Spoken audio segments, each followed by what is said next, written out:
गुरुभ्यो नमो नमः। नमस्कार मित्रों, जैसा कि इससे पहले हमने कालिदास जी द्वारा विरचित मेघदूत जो कि एक खंड काव्य है, उसके 2 श्लोक पढ़ चुके हैं, जिसमें उन्होंने बताया कि कुबेर का कोई जो है नौकर था, जिसको श्राप के कारण रामगिरी आश्रम पर रहना पड़ा और अपनी पत्नी से दूर होने के कारण उसके वियोग में वह इतना पतला हो गया कि उसके हाथ से उसने जो सोने के कंगन पहने हुए थे वो निकल के गिर गए ज़मीन पर, है ना। इतना पतला और इतना दुबला हो गया था, असहाय हो गया था अपनी पत्नी के वियोग के कारण। अब उसी से रिलेटेड तीसरा श्लोक है, जिसको अब हम लोग पढ़ेंगे। तो आइए पढ़ते हैं। तस्या स्थित्वा कथमपि पुरा कौतुकाधानहेतो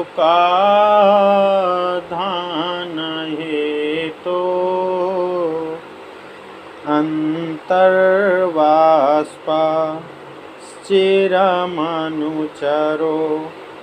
राजराजस्य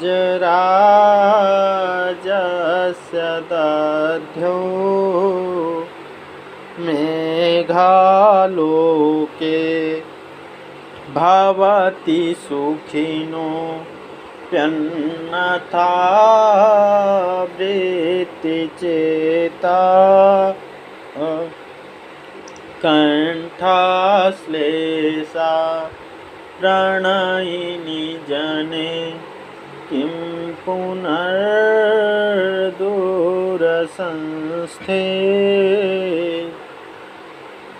तो तीसरे श्लोक में हमने पढ़ा है, अब देखते हैं इसमें क्या कह रहा है यक्ष। तो तस्य स्थित्वा कथमपि पुरः कौतुकाधान हेतु, यहाँ तस्य जो शब्द है यह मेघ के लिए आया है। उस मेघ के स्थित्वा खड़े होकर, कथमपि किसी प्रकार, पुरः सामने, है ना, और कौतुकाधान हेतु जो उसकी उत्कंठा का कारण है ना। क्यों? क्योंकि मेघ आया, है ना, और जो आषाढ़ का महीना होता है, जो जब बादल बरसते हैं, ये प्रेमियों का महीना होता है ना। जब प्रेमी और प्रेमी, उनकी प्रेमिकाएं, ये लोग प्रेम विहार करते हैं, ऐसा माना जाता है कि ये प्रेमियों का महीना होता है ना।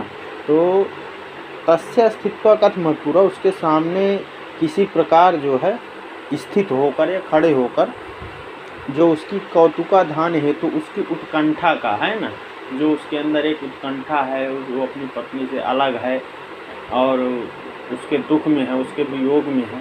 तो इस उत्कंठा को की उत्पत्ति का, यानी इसको जगाने का जो एक हेतु है, जो कारण है, ऐसा वह मेघ है ना, ऐसा वह मेघ। कौन? तस्य, उस मेघ के, ऐसे जो उसकी उत्कंठा का उत्पत्ति का कारण है, ऐसा तस्य, उस मेघ के स्थित्वा पुरः सामने, स्थित्वा खड़े होकर, कथमपि किसी प्रकार से, है ना। अब आगे क्या कहते हैं कि अंतर्वाष्पा शिरमनुचरो राजराजस्य दध्यौ, राजराजस्य अनुचरः, है ना, राजराजस्य। अब राजराजस्य यहाँ कहा गया है कुबेर को, है ना, राजाओं के राजा, धनपति कुबेर, उनके पास असीम धन है।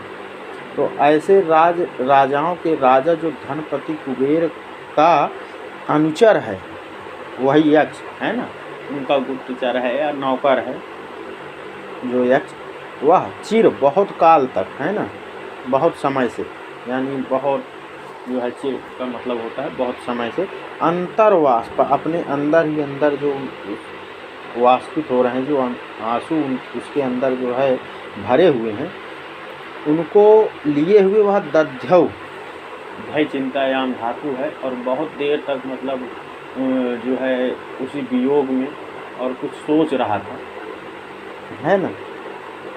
तो क्या सोच रहा था देखते हैं तीसरी पंक्ति में। मेघालोके भवति सुखिनः प्यन्यथा वृत्तिचेति। जो अन्यथा वृत्ति चेता है, जो और लोग हैं, है ना, अन्यथा वृत्ति जो अन्य और लोग हैं, उनकी वृत्ति, उनका व्यवहार या उनको जो उनका स्वभाव है ना, तो वह सुखी हो जाता है, सुखिना भवति। कब? मेघम आलोके, मेघ को देखने पर, है ना। क्यों? क्योंकि वो लोग अपनी प्रेमिका के साथ हैं, और जब आषाढ़ का पहले दिन मेघ आता है और जो प्रेमियों का महीना माना जाता है, उसमें वो अपनी प्रेमिका के साथ हैं, तो उनको किसी बात की दिक्कत ही नहीं है, तो वो सुखी हैं, है ना। तो वो, और ये यक्ष जो है, इसके पास की प्रेमिका नहीं है, अपनी प्रेमिका से दूर है, तो वो अपने अंदर जो है आंसुओं को रोककर बहुत देर तक, चिर अनुचरा, बहुत समय तक दध्यौ, है ना, ध्यान कर रहा था, उन्हीं सब बातों को सोच रहा था। और क्या सोच रहा था कि कंठा श्लेषा प्रणयिनी जने किम पुनर्दूर संस्थे। अब जो है कंठ माने होता है गला, और श्लेष माने होता है, आश्लेष माने जो है गले से चिपकाना, है ना, गले लगाना। किनको? प्रणयिनी जनों को। अब उसके जो प्यारे लोग हैं, जो प्यारे जन हैं, है ना, अब उस यक्ष के प्यारे जन कौन है? उसकी यक्षिणी है। तो प्रणयिनी जने, उसके प्यारे जनों को कंठश्लेष, कंठ लगाने की, है ना, कौतुकः धान हेतु उत्कंठा की उत्पत्ति, है ना, उसको जो उसकी उत्कंठा ऐसी हो रही है कि वो अपनी यक्षिणी को गले लगाए, है ना। पर किम पुनर्दूर संस्थे, पर यह दूर होने पर कहाँ से संभव होगा, है ना। किम पुनर्दूर संस्थे, है ना, तो यह दूर होने पर संभव नहीं है। तो ऐसा ही वह यक्ष सोच रहा था, मेघ के सामने खड़े होकर, जो है कि मतलब उस प्यार के वियोग में जो है, अपनी प्रेमिका, अपनी यक्षिणी के वियोग में वो बहुत दुखी था।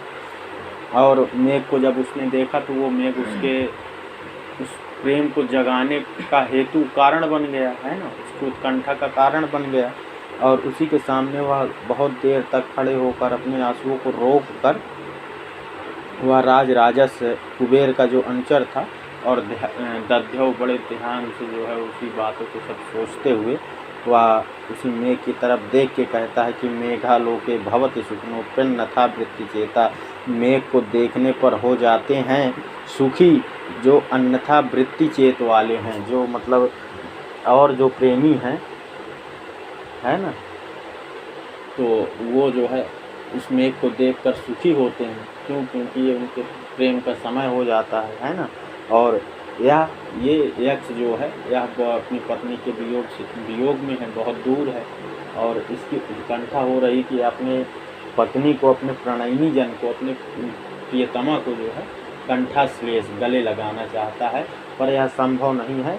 क्यों संभव नहीं है? किम पुनर्दूर संस्थे, क्योंकि वह बहुत दूर स्थित है, बहुत दूर है।